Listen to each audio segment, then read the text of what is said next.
Good afternoon and welcome to the CALNEX Solutions PLC Interim Results Investor Presentation. Throughout this recorded presentation, investors will be in listen-only mode. Questions are encouraged and can be submitted at any time by the Q&A tab situated on the right-hand corner of your screen. Simply type in your questions and press send. The company may not be in a position to answer every question it receives during the meeting itself. However, the company will review all questions submitted today and publish responses where it is appropriate to do so. Before we begin, I'd like to submit the following poll. I'd now like to hand you over to Tommy Cook, CEO. Good afternoon to you, sir. Thank you. Good afternoon, and good afternoon, everyone. And thanks very much for joining Ashley and I today. And we'll go through the results from H1 FY23. So before I do that and kind of hit the results, let me just take a few minutes to just go back over who CALNEX is and what we do, just for anyone that's new to us. So CALNEX develops test solutions for the telecommunications industry. We primarily make test instrumentation. So it's instrumentation that's used to verify performance of critical infrastructure within the telecoms industry. So we've been successful at selling to all the subsets within the telecoms industry over the years, and been successful to establish a global market as well in all corners of the world. And to date, we've sold product in 68 countries around the world and sold to just under 700 customer sites. In terms of where we fit in the whole life cycle in telecoms, the main area we focus on is what we call R&D, design validation and conformance testing. So this is when our customers are developing new pieces of equipment that are going to be used in the new networks in the world. And they have to really put that new design through its paces to make sure it meets the specification they are promoting to their customers, but also make sure that it complies to the various standards that are around before equipment can be deployed. So this is very much an area where it's a low volume but high value equipment, and our equipment very much is used to enable their new revenue streams. So if our customers, the R&D engineers, can prove their design quickly it means both at short time but also robustly, that they know it is well, that the design will work correctly, then they can get it into manufacturing, which means you start a new revenue stream. So fundamentally, our equipment allows our customers to generate new revenue streams in a timely manner. We also look at the high-end maintenance market as well, not so much in terms of installation and first-level maintenance, which today in telecoms networks is a lot about just simple back-to-back tests, simple continuity tests. It is more about, once there is a problem that's something to do with the network, they need to look into the network to understand what's going on, to allow them to understand how they can fix the problem. And that ties into the deep insight that we give the engineers, our customers, back in the R&D phases as well, in terms of giving that added value to our customers. So our customer sets really fall into four broad categories. First of all, you've got the telecoms equipment vendors, the top left. So these are the big names that you've heard of, like Nokia, Ericsson, Juniper, Huawei, Cisco. So this is very much into that R&D design phase, where their R&D teams are using our products to qualify their new designs. And that represents roughly 55% of our business.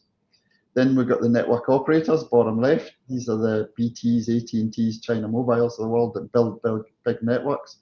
They represent a smaller part of our business, more like 15%, but a key part from a value chain, from the point of view when they're doing testing of new equipment, which would be the equipment from the equipment vendors. The vendors want to ensure that they test it in the same way. So if they're using CALNEX equipment to prove it, then it encourages the vendors to buy CALNEX equipment to prove as well. So they're about 15% of our business. And then the third part of the telecoms chain is the component manufacturers. So these are your Intels, Qualcomms, Broadcoms that make very sophisticated chipsets that they sell to the vendors to build into their products. They represent single digits of our business, more like usually 6-7% of our business.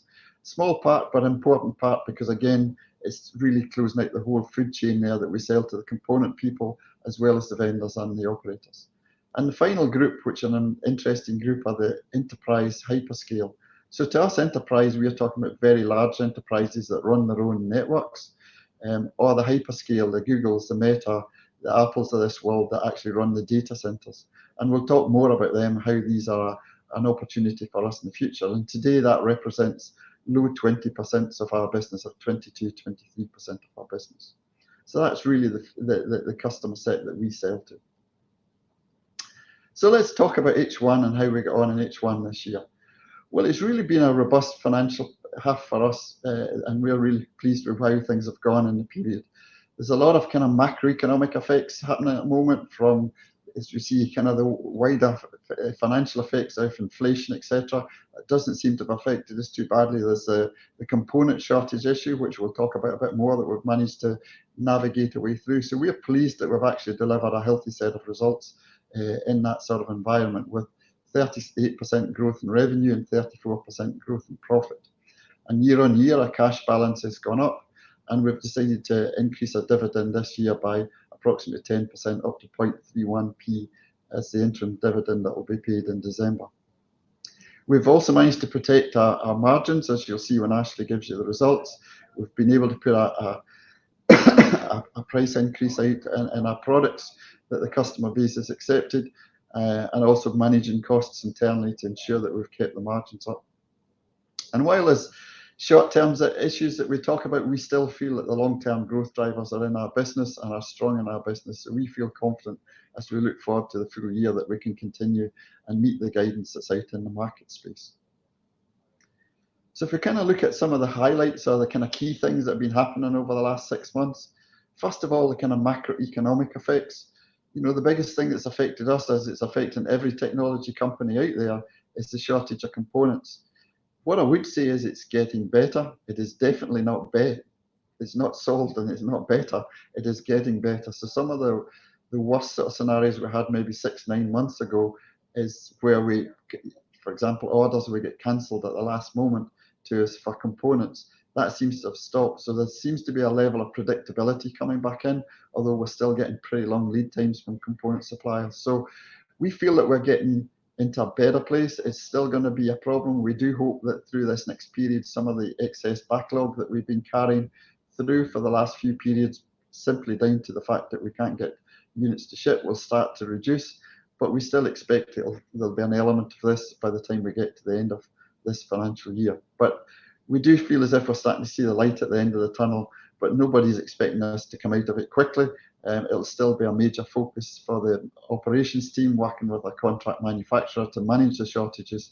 And at times we're pulling the R&D team in, where we have to go and buy alternative components to make sure these alternative components are a true drop-in replacement, and or if we need to do minor changes to the software or whatever that we're doing then, to make sure we can meet our customers' needs.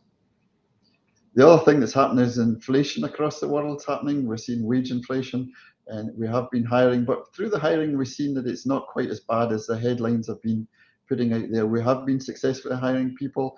We are having to pay slightly more than we'd have paid a year ago to get the same people in, but it's definitely manageable, and it's definitely, we feel it's within the plans that we have for increase in salaries as we go into FY 2024. So again, we feel that is manageable at the situation where we are at the moment. And as I mentioned, we have been able to put a list price increase out into the market as well. So that's counterbalancing to ensure we maintain margins. At the start of this period, we acquired iTrinegy, a company based in Stevenage. We'll talk a little more later on about what they do for us. But really the focus through this period, as we explained in our last broadcast in May, was about really the integration, bringing them into the fold, making sure they're well settled in, the team are brought in, but also to build out the team, because we felt that really they needed more people in our R&D team, both engineers, verification engineers as well, to basically have a more systematic approach to product verification. And importantly, what we wanted to do through this first period was really build out the route to market and understand how to really maximize the potential of this product. So really the challenge this period was to understand how we were going to get a broader footprint to the market and a broader customer base. So we've actually signed new contracts with distributors in the US that are starting to work now. We've actually we've brought 2 business development team members into the Stevenage team. One's already here, the second will start in January, and that's really to have a stronger bandwidth to basically support our channel partners and to obviously support customers out there as well. So everything going to plan there. We said this year we were setting realistic expectations, looking for more growth next year, because we wanted to make sure we got the integration right, we got the sales channel right before we started pushing hard to see what we can achieve with this product. The data center opportunity continues to be something that's a key opportunity and a strategic focus going forward. You'll see when we come to our product slides, we've got a new product coming out that's better aligned to the needs of the data center market called Sentry. But we've also been continuing to build relationships with the hyperscale customers. I think we've talked about before. These guys can be a bit tricky to work with at times. You need to really build relationships with them, get in the inside, and it's a long process, but it can be a valuable process if it works.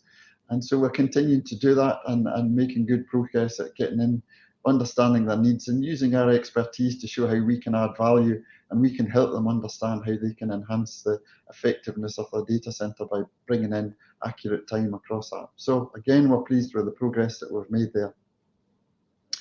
And last but no means least, in the telecoms world, as we reported, there's a lot of new standards activities going on, in particular the ORAN, which has created a new set of standards that's trying to break down the network into kind of smaller blocks that allow more companies to come in and create greater competition. More companies mean more companies need to do more testing, which is good for us. And so we've continued to work that opportunity, and we're seeing good progress.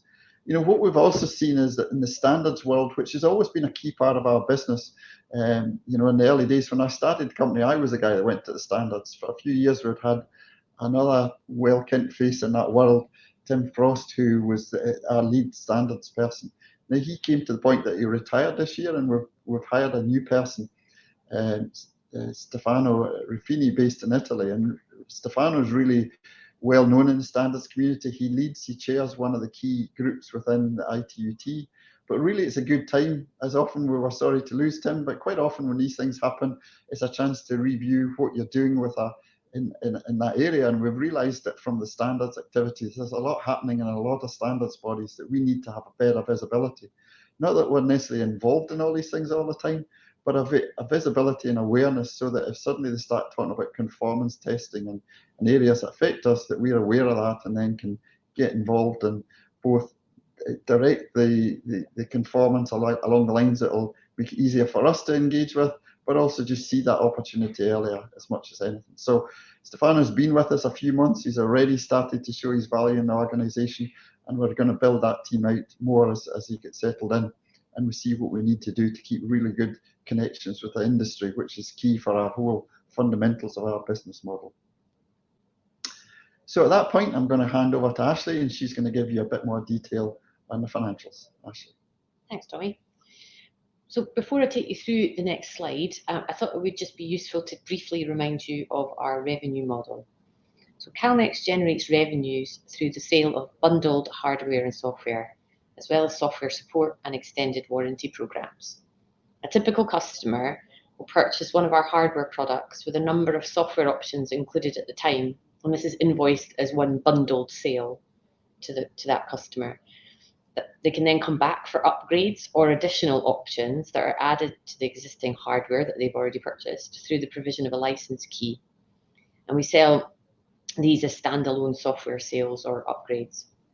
Bundled hardware and software sales pricing can differ for each order as it depends on the hardware product being purchased and the numerous software option choices that each hardware product can offer. And each customer purchases different combinations of software options for each hardware product depending on their need. And as a result of this variability, the average price per product can vary from order to order, as you might expect. So that revenue is recognised on dispatch if it's a hardware item, or delivery of a software license key if it's standalone software. And that makes up about approximately 90% of our total revenues. And you'll see that from the graph on the income statement coming up shortly.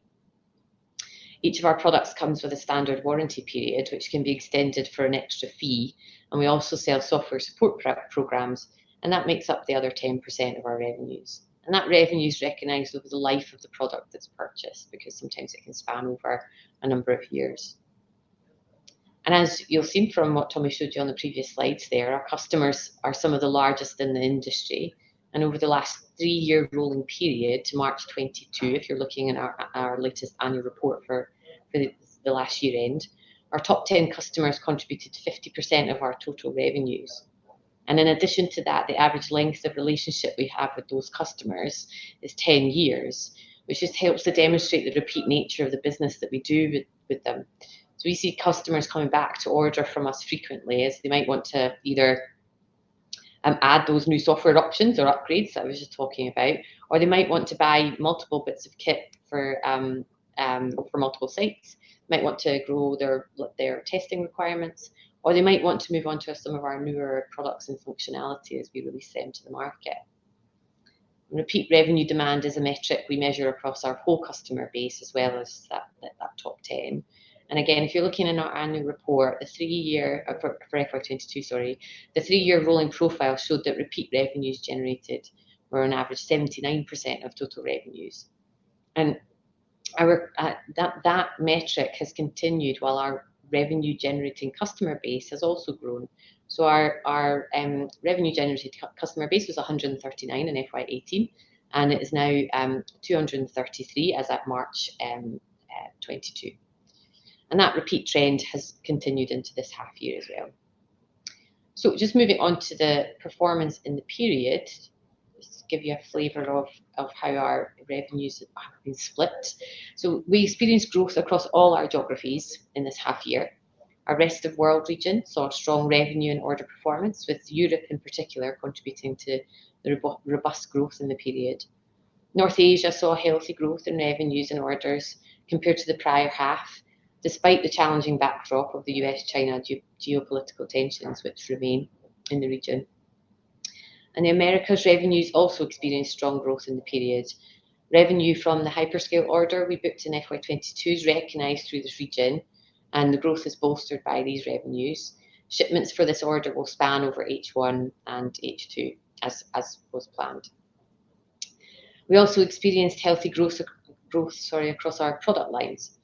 LabSync growth has been driven by the PAM4 release, as well as underlying growth in existing platforms. Network Sync, which includes our Sentinel and Sentry products, has performed very well as a result of the diversification of the customer base within this product line, which now includes the data center opportunities that Tommy was just talking about. And Cloud and IT saw good organic growth from our SNE product sales, as well as incremental growth from our newly acquired product, the ME1.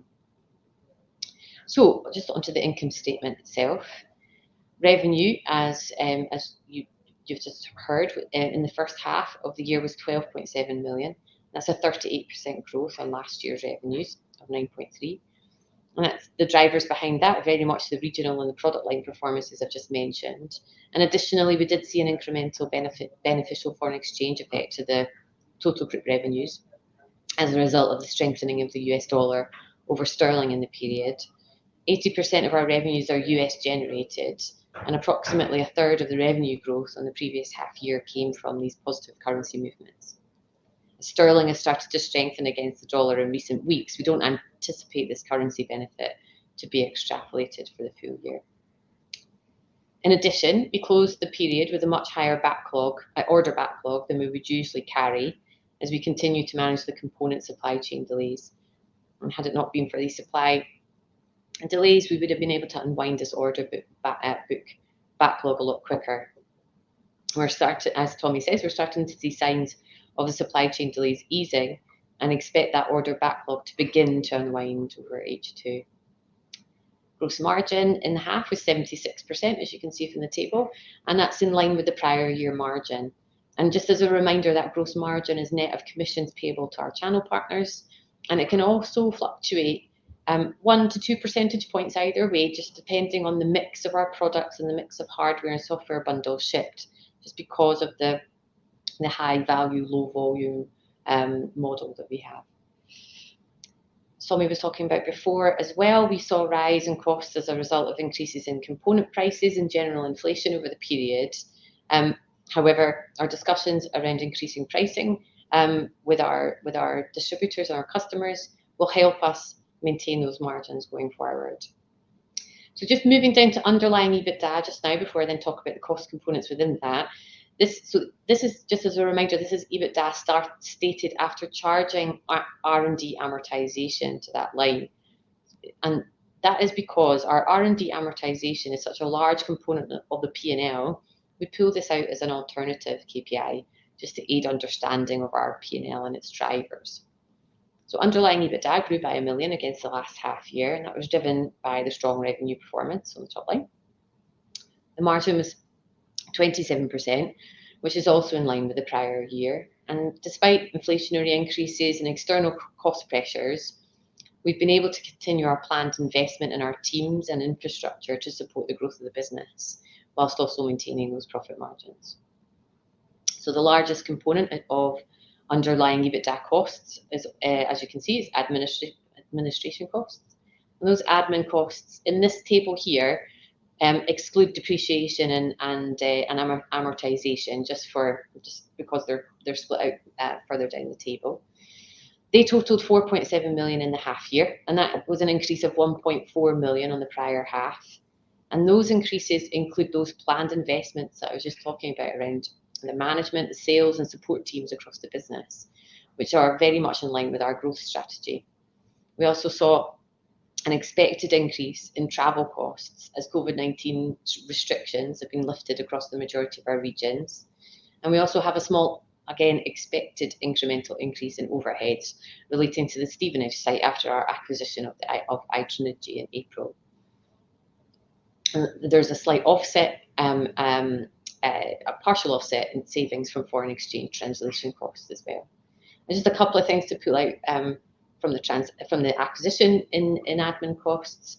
You've got 0.1 of one-off legal and professional fees, 0.1 million, sorry, of legal and professional fees for the iTrinegy acquisition sitting in those admin costs just now, and then another 0.1 million relating to the accounting for the iTrinegy earn-out, which will span over this year and into next year.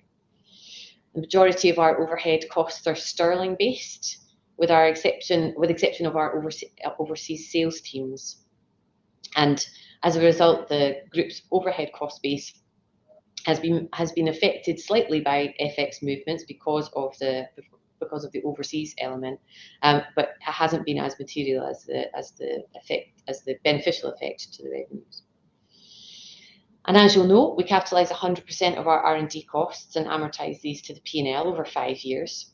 So amortisation of R&D costs is shown separately here. And in the period, it was 1.6 million of a charge, and that's versus a cash cost of 2.3 million, which you'll see on the cash flow at the next slide.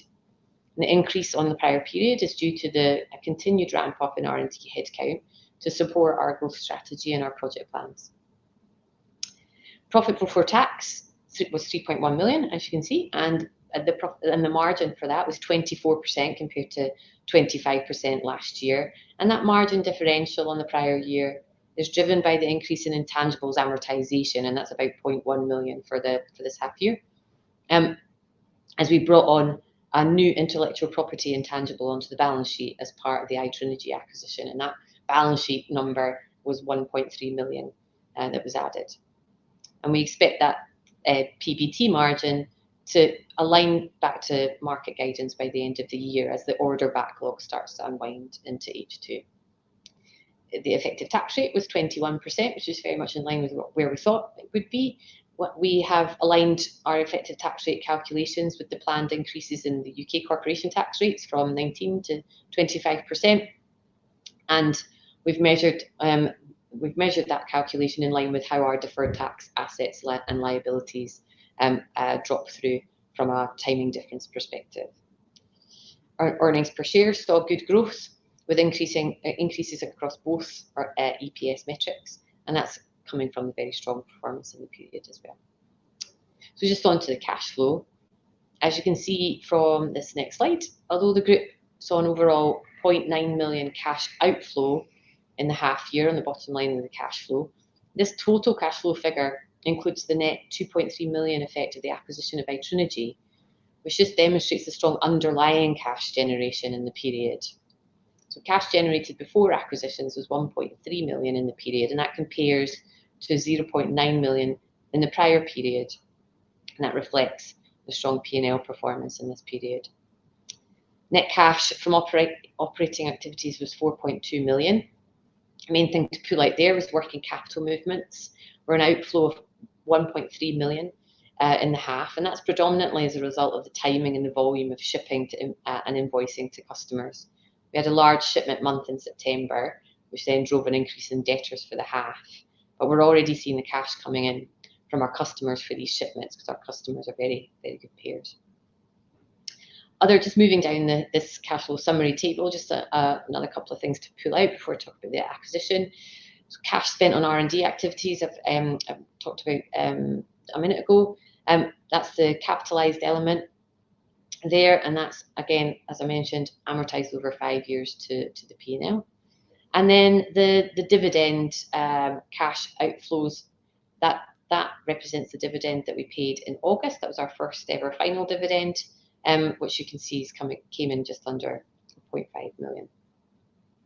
And then just moving down to the last part of the cash flow, just a quick summary of the iTrinegy acquisition. So we completed this deal on the 12th of April 2022, and that was on a cash-free, debt-free basis for an initial consideration of 2.5 million, and that was fully funded from group free cash. And the net cash effect of the transaction was 2.3 million, just taking into account an element of cash that was left over on the balance sheet on acquisition. And we acquired two entities, iTrinegy Limited, together with its wholly owned subsidiary, iTrinegy Inc.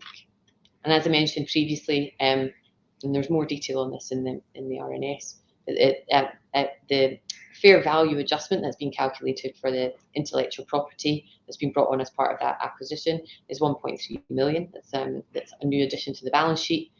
And another new addition to the balance sheet is 1.6 million of goodwill left over as part of that calculation, which represents that accelerated R&D development timeline and cost and sales channel synergies that we expect to come from the combination of the two entities together.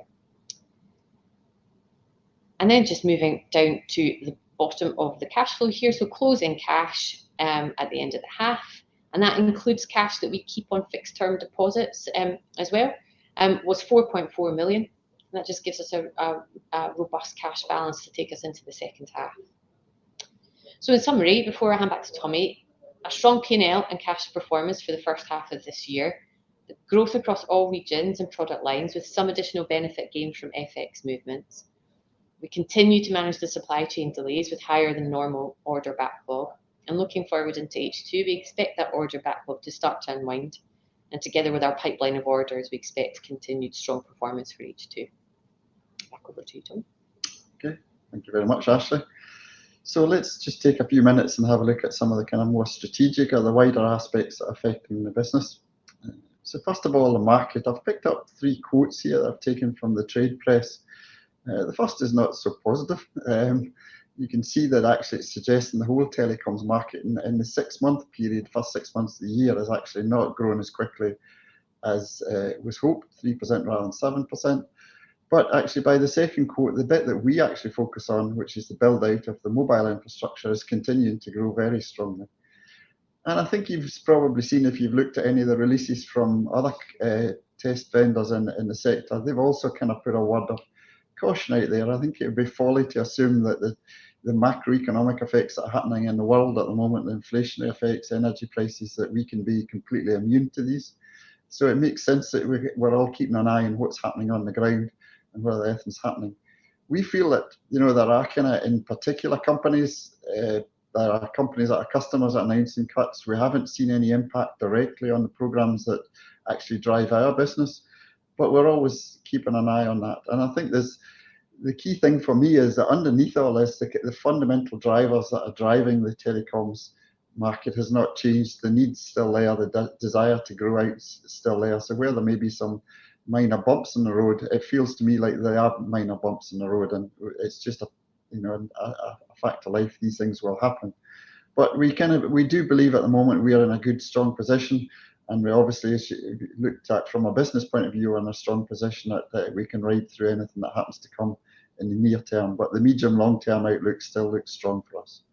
The data center market is exactly the same, continuing to grow. Again, there's been well publicized reductions in headcounts and people like Meta and some of the other big players. I think it's too early to say what's happening there. From what we can see at a distance, and it is at arm's length distance, it doesn't seem to be affecting the parts that we are, which is the infrastructure build out. But again, if you look at the demand, the need for cloud computing, it's definitely there. There are more companies getting into that sector. So I doubt that there's a fundamental shift that's happening. So we feel that the overall market remains strong for us. There's always bumps in the road, but the fundamental drivers remain strong, and we should be confident that we can continue to drive forward with our fundamental strategy. If you look at our product program, it's pretty much the same as you've seen before. There's two new things that we want to talk a wee bit about there. I guess before I do, we will continue to release, as we do in all our programs. We have a continuous release process of adding new functionality, new capability aligned to customer request and/or things that are appearing in standards and recommendations that we offer capability for.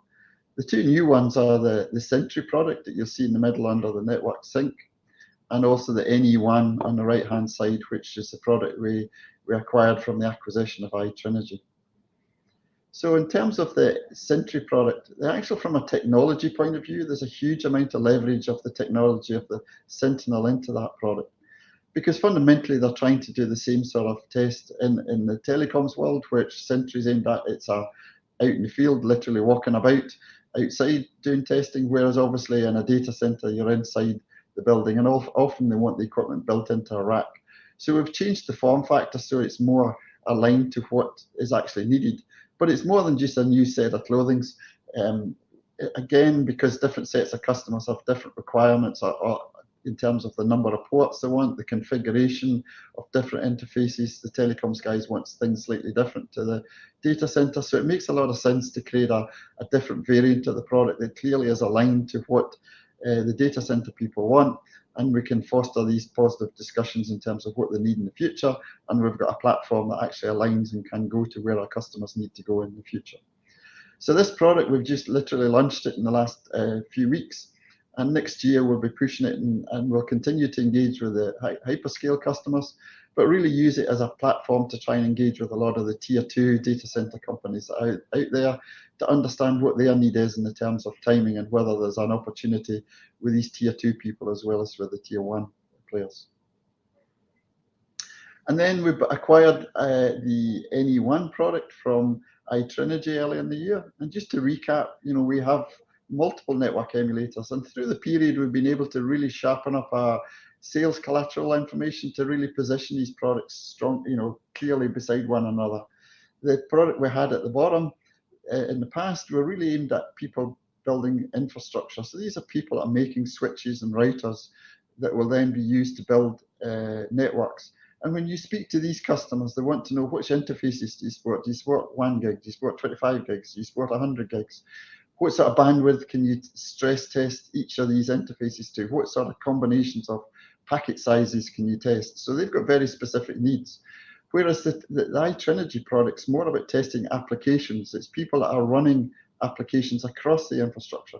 So these could be your banking app that you use to do your banking. It could be gaming apps. It could be financial apps. Any sort of app where they really care about customer experience. And I think the gaming one's always one we use because it's the kind of easiest to get your head around. If you're sitting playing a game, or if you're young and you're sitting playing a game and you're playing against people in New York and in Tokyo, and you feel that you keep losing because they get better network performance than you're getting, there's only one thing you do, and that's leave and go and find another game to play. So these guys obviously need to prove that it doesn't matter where you're sitting in the world, what you're doing, it doesn't matter what's happening with the network. And again, they don't know what the network is being used to run your application on. You haven't a clue which speed interfaces, how far it's going, how many routers and switches it's going through. So they want a kind of more conceptual view of what's happening off the network, what the kind of distance between places, what the latency is, the bandwidth that's being used. So the way it's presented to the customer and used is very different. And that's what that product's doing. It's very much aimed at a completely different set of customers. It's aimed at people that are building applications to run in cloud networks, as opposed to the infrastructure people who are effectively building infrastructure that cloud computing will be built on top of. And so we've really kind of, through this first period, focused on how do we get that, how do we get to these new customers, because there are a different set of people than we've been dealing with before, and have we got the right sales partners, have we got the right collateral to support them? Because it's not only ensuring that the customers are clear on which product they're after, but our sales partners are absolutely clear as well, and they don't confuse the customers. And we've had a lot of good positive progress in that this period, and we feel, as I mentioned, that We've hired more people into the business development team. We've signed contracts with new partners in the US that as we go forward into next year, we're in a stronger position to really push this product to the market. We've also kind of picked out a couple of case studies here to really explain to you how we build a customer base and build our opportunity. Ashley talked about how when we sell a product, like we're shown on the left-hand side, a lab sync product, we continually work with that team to sell upgrades, additional units. But also there can be other dimensions of opportunity. So once you're in here, as we showed here, where we're in one of our Tier 1 customers that we've used for many years, or worked with for many years and supplied with product for many years, through that engagement and close customer engagement, we actually found that a team that was working with them, another group of engineers, actually needed a network emulation product. So we're able to go in and work with them, get an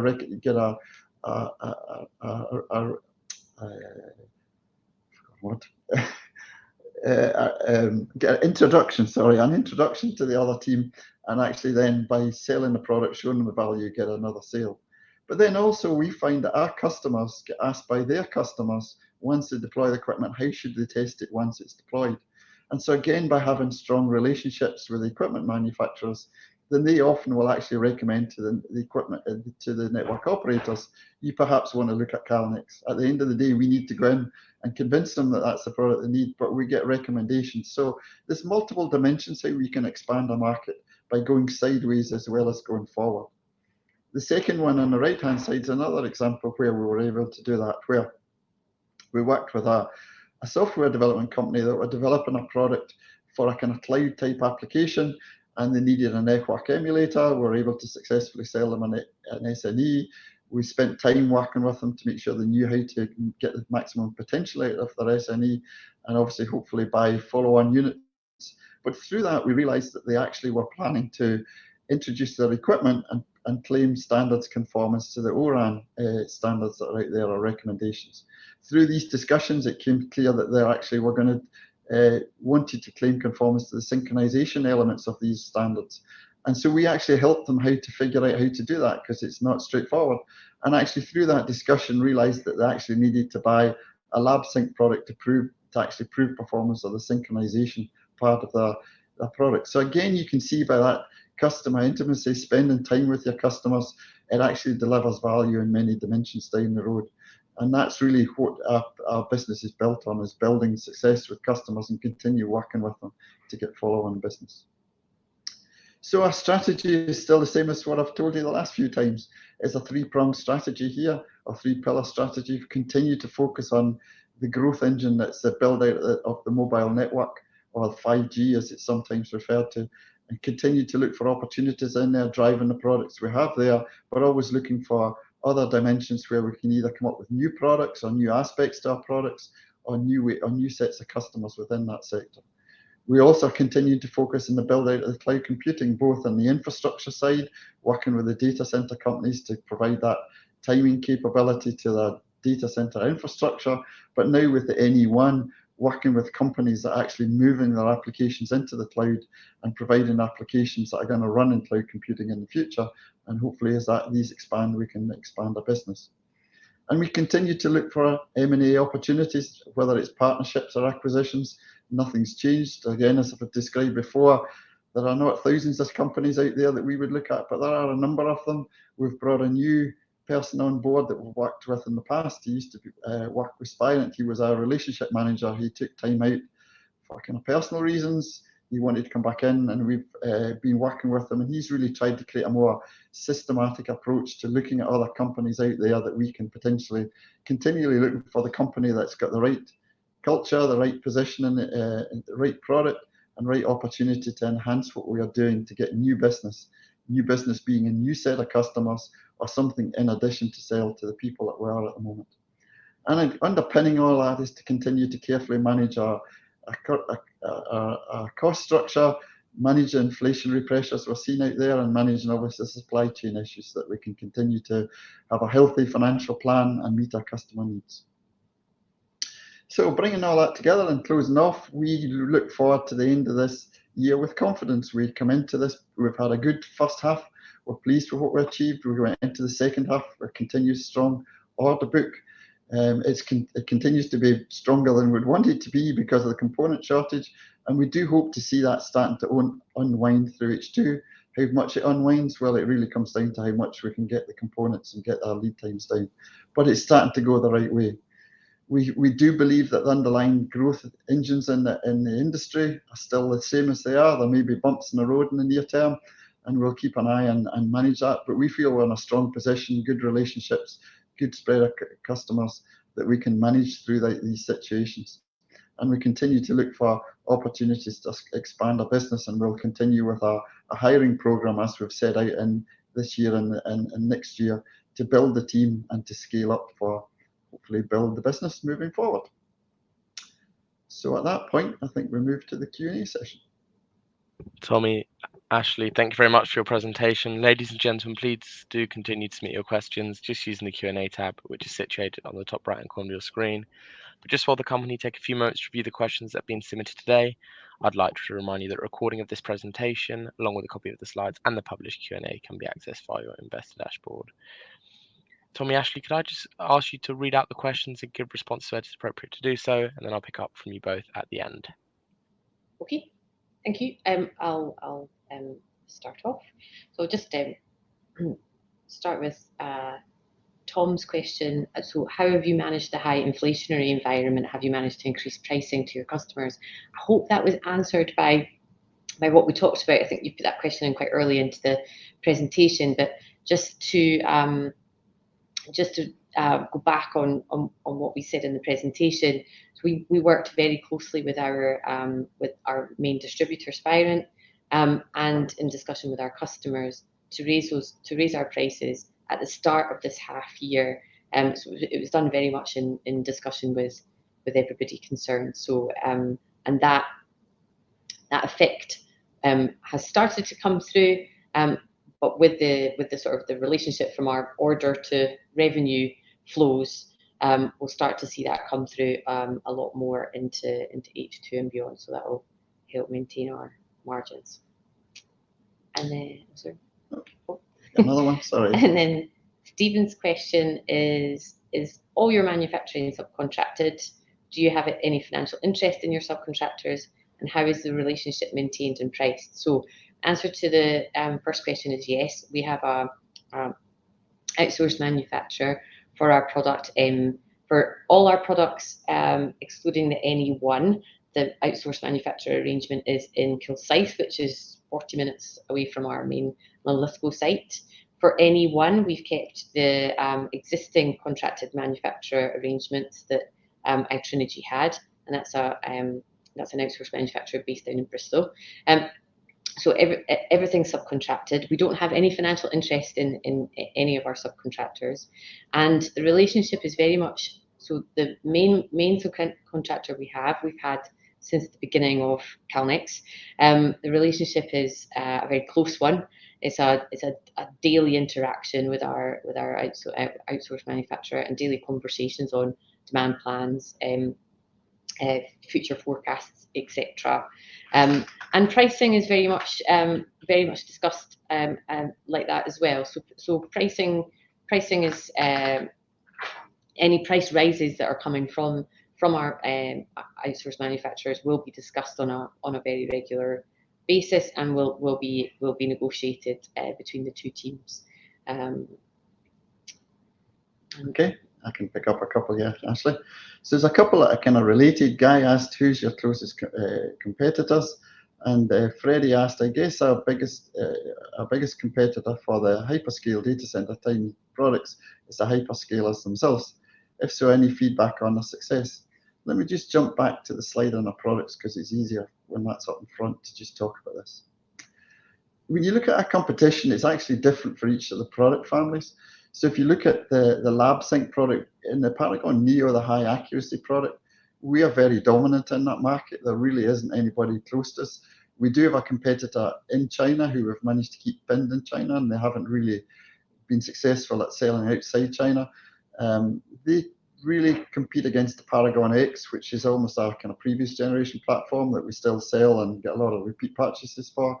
But in terms of the high accuracy in the Paragon Neo, they haven't matched that. They have talked about 25 gigabits as one interface, but not really talked about the other interfaces. And in our market, people tend to flag very early when they've got new functionality coming. So we feel we're still in a very strong position there, and we continue to support other interfaces and potentially high-speed interfaces going forward. So we're in a very dominant position there. If you look at the Sentinel product, in terms of that maintenance product, again, I would say we have no competition, and all our competitors say they compete against us. So what am I talking about? What I'm really saying is that there is a lot of installation testers, which are really more about multi-purpose toolkits that can do all sorts of technology, but with limited capability. So people that have that tend to tell the customers, no, you don't need a specialist tester. You've got enough in this general purpose toolkit. And in the sales process, we need to explain to them why they need a specialist toolkit when we're doing synchronization. And we've been successful with a number of customers there. And as we move forward, and the complexity of the kind of topologies of mobile networks, with more and more radio heads, both the large macro cell base stations you see at the side of the road, and what they call small cells, which you can imagine is like a Wi-Fi router that sticks on the side of a building.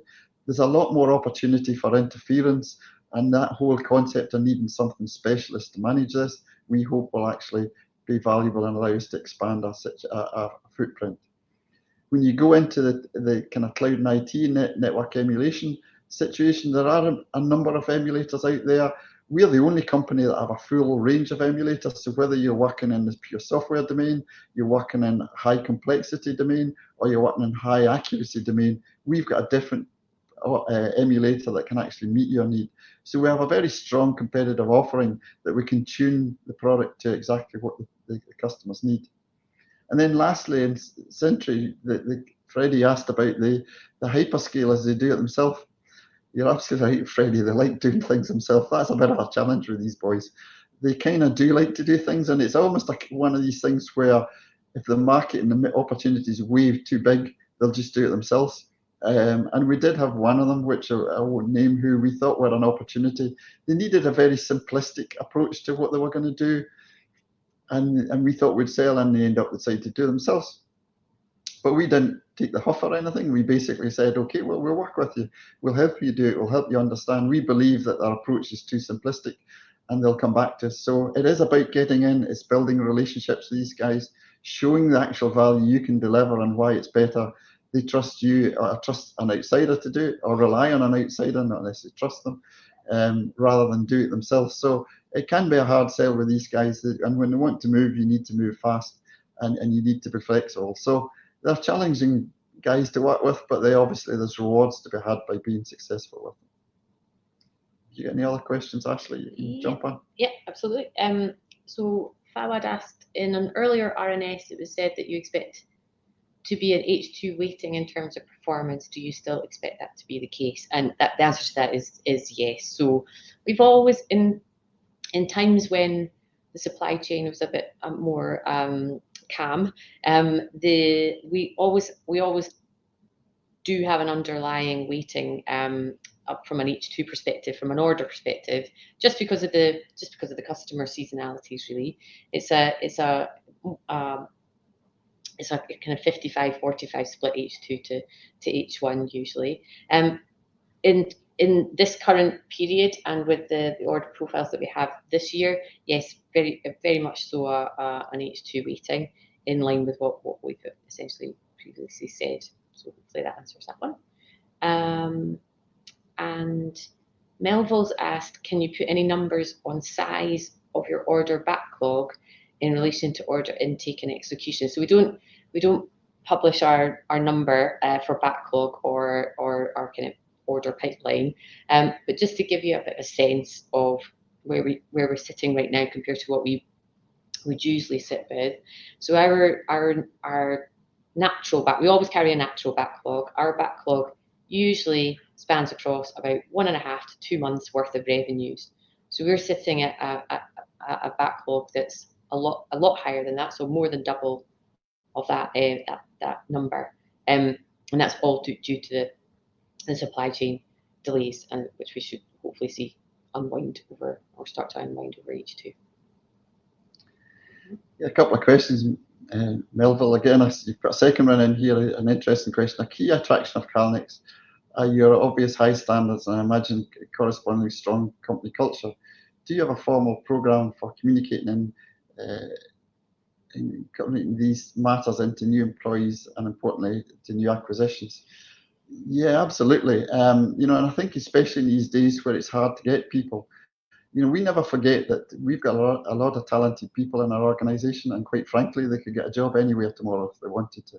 They choose to stay, so it's our problem or our challenge to make an environment that they wish to stay and be committed to us. And you should never rely on the fact that it comes for free. So we very much, when people join, we introduce them. We actually have quite an extensive induction process. I think there's like 30, 35 different training programs. We're actually going to rationalise them a wee bit. But they all get a chat from me. I call it a chat. They probably think it's a lecture about how to behave and how to, that at the end of the day, if they enjoy working at CALNEX, it's not because of the name or the badge, it's because of the people they work with, and that's the same for everybody around them. So we very much try to create an environment where people enjoy working in, they feel motivated, they feel fulfilled, they feel they can be part of it, they understand what's happening, the dynamics. And I think more than ever, it's important to continue to do that. And our HR manager, Claire, and myself are very passionate about making sure that we hold that. And it's the same when we do acquisitions, very much when we look at acquisitions.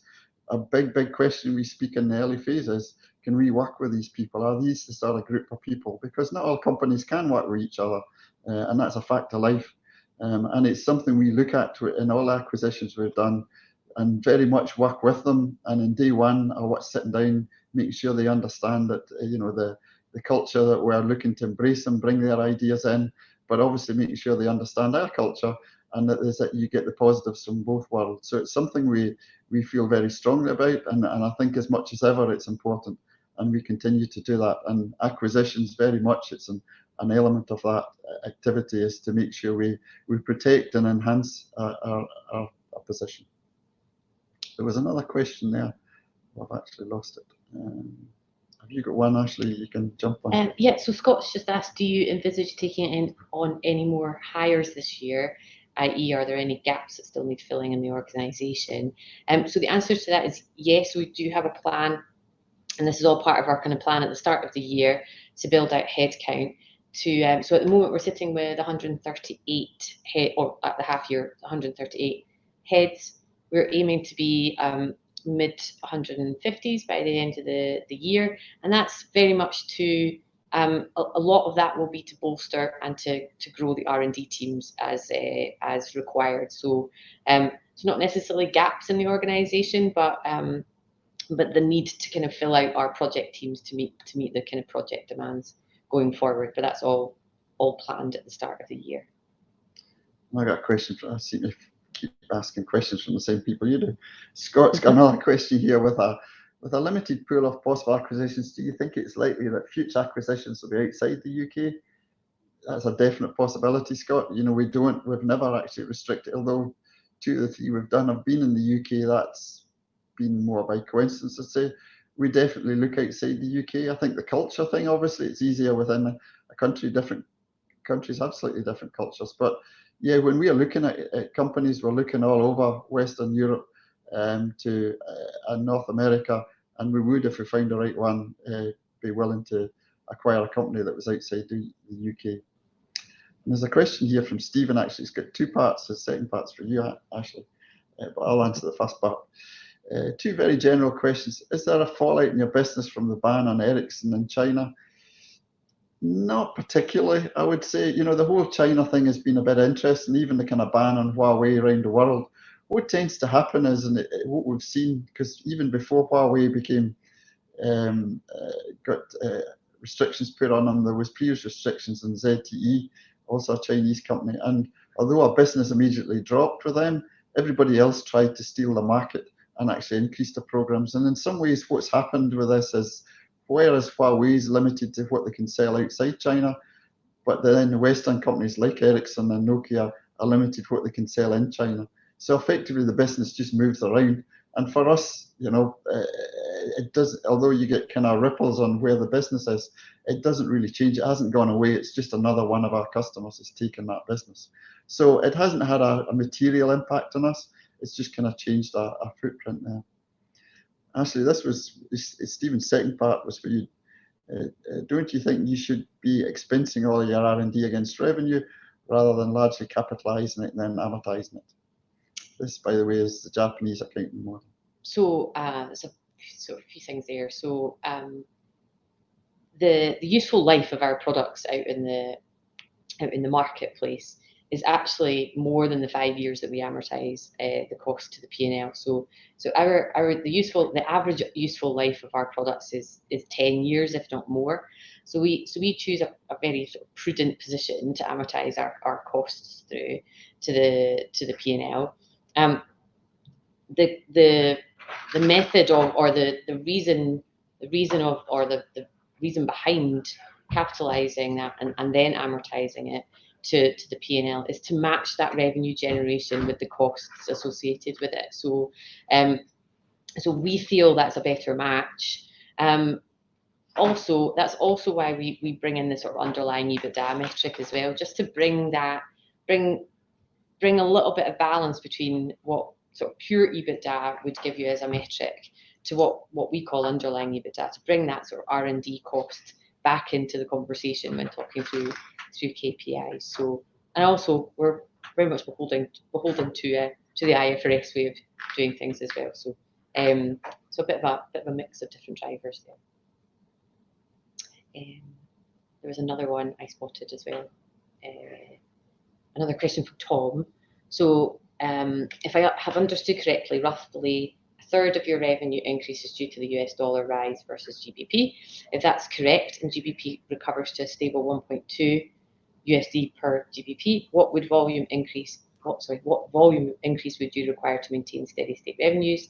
Is this exchange rate the biggest risk to revenue growth, or is demand a bigger risk? So answer to the first question is the way that we budgeted at the start of the year and the way that our plans are built at the start of the year is our budget rate takes into account, or we are not relying on any further FX gains, and we don't see that FX gain that we have had this half to be extrapolated through to the end of the year. So we are already, the plans that we have to meet the numbers at the end of the half don't include any sort of catch up for any risk for FX there. So our budget rates take that into account. So our budget rates are higher than what the stable 1.2 is at the moment. An exchange rate isn't the biggest risk. So I would demand, in a sort of general business model sense, demand for us is a much larger risk to exchange rate movements for the way that our business is built, if we're talking for holistic risks. And a question, have you had any feedback on Sentry from customers, and have had any traction from other hyperscalers? Not a lot of direct feedback from Sentry because we've just launched it. Now, at the end of the day, we collect a lot of input from customers before we do any product. So we've just internally launched it a couple of weeks ago, which means we're just starting to promote it into the market and going to other people. So it has been viewed by a couple of customers. We've had pretty good feedback from the one or two that have actually seen it and are wanting to engage with us. So really through the next period is when we'll start to get more wider feedback on that. And yeah, we're speaking to all the hyperscalers at the moment at different levels of discussion. Some are at quite early stage, some quite developed in terms of basically having regular meetings with them and discussions about what sort of technology they might need in the future. So it's a kind of mixed packet there, but it is something that we're continuing to do, and we'll look to do continually over the next period until we develop out this market opportunity for us. And Freddie's asked, to what extent is there operational gearing within the business? Do you expect bottom line growth to track or exceed revenue growth? So we should expect some operational gearing in future years from an administration cost. If you take an admin cost as a percentage of revenue, at the moment we're sitting at the mid 30%. We wouldn't expect and we are still going through a period of ramp up. The company is still growing at quite a significant rate. So at the moment, the support staff that are required and the support structures that are required behind the business, the costs will if you're looking at the kind of numbers for the next couple of years, there won't be any sort of material operational gearing coming out of that period. But as the company starts to kind of go into the kind of next phase, you should see some operational gearing from that cost base. However, the R&D amortization model and the fact that we will continue to build our R&D teams to meet future project needs. You'll see less of a sort of operational gearing effect on that number as the teams grow to kind of meet revenue demands in the future years. So we haven't built any operational gearing in for the next couple of years, just due to the ramp up that we're currently going through. Okay, and maybe I'll take this last question and then we'll wrap up. I guess from Jeffrey, says, with PTP as a forklift upgrade, what other 5G6 solutions do you recommend to your customers? Well, I guess most of our customers are actually developing equipment, so we don't directly recommend. And I guess in terms of networks, I don't know how to build a network. I know how to test it, but I don't know how to build it. So, again, we provide insight there. But in terms of some ways, the whole ORAN is creating new requirements. So our customers who are building equipment, they're both building it to conform to the ITU-T standards. There are some new customers we've had that are building to conform to the ORAN, but actually even the original customers that are doing to ITU-T standards are also wanting to show that they align to the ORAN standards as well. So the more of these sort of standards recommendations there are, inherently it's better for us, because it means there's more people involved and there's more customers looking to do qualification, improve performance standards, which means they need to buy some test equipment, which is good. Tommy, Ashley, thank you very much for that. I think you've actually addressed all those questions from investors, and of course the company will review all the questions submitted today and will publish those responses on the Investor Meet Company platform. But just before redirecting investors to provide you with their feedback, which I know is particularly important to you both, Tommy, could I just ask you for a few closing comments? Sure. Well, thanks very much everyone for coming today. When I look back through the period, in some ways it's unremarkable, and nothing particularly exciting happened. It was business as usual, but maybe today business as usual is exciting. We feel we made steady progress in all areas, and all our programs we've made steady progress, and all the geographies have made steady progress. The integration of the iTrinegy teams made good progress. So things are going well. We think we're in a good position at the moment. We feel confident looking forward to the end of the year that we can hit the guidance that's in the market space. As I said, there's still macro challenges, whether it's a component, whether it's inflationary effects around the world that we all have to deal with, and they may cause some minor bumps along the road, but we still feel that the market's strong that we're in. The drivers remain in place that are actually going to create growth in the markets that we're in, that hopefully we can then deliver growth going forward on a sustainable value. So thanks very much for your time today. Tommy, Ashley, thank you very much for updating investors today. Could I please ask investors not to close the session, as you'll now be automatically redirected to provide your feedback in order that the management team can better understand your views and expectations. This will only take a few minutes to complete, but I'm sure will be greatly valued by the company.